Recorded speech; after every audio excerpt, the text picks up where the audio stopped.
So my name is Joseph Murad. I'm the CEO and co-founder of Bionate. So what Bionate is about is that we are a digital health application, and we mainly provide two services to our users.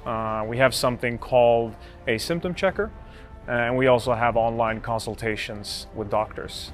So the symptom checker is kind of like a self-triage tool where users can input their symptoms, the app asks them questions and then gives them recommendations and possible causes. So almost like you're talking to a doctor, but it's within the application. And then beyond that, we also do provide online consultations with doctors 24/7. So you can consult with a GP or a specialist any time of the day to give you that kind of convenience in the service. And we also do referrals. So for example, if we need any physical follow-up, lab tests, x-rays, etc., all of that is included in the service. So to summarize, it's kind of like a digital outpatient experience for the user. Our services start at the price of $395 bob for a GP consultation, which we do think is fairly affordable, at least looking in the market. But also the question is about subsidization. Like, how do you finance these consultations? How can you make it even more accessible, maybe even free for individuals to access? And that's really where collaborations with partners come in, right? For example, working with the insurance industry, working with corporates, working with the ministry, integrating with insurance schemes like NHIF, for example, to increase the accessibility as well.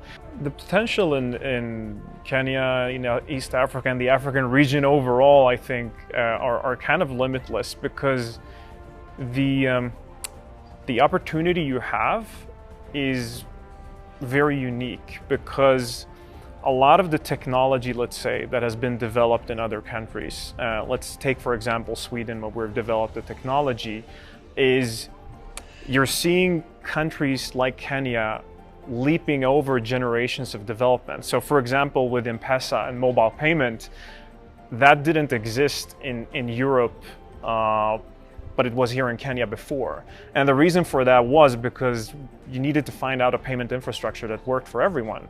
And the similar thing is happening in healthcare right now, where you need a digital solution not only for primary care and accessibility, but for health data. There are many different pain points that we're trying to solve. The opportunities that we have here in Kenya, let's say, in many other countries, is there are a lot of unemployed doctors, and what solutions like this does is it can actually employ them and give them a place to work and activate that pool of doctors that wouldn't be in the healthcare system otherwise, and make sure more people can actually access the services, and ultimately then also bridge to the UHC and the primary care efforts and work towards that goal of universal access to healthcare.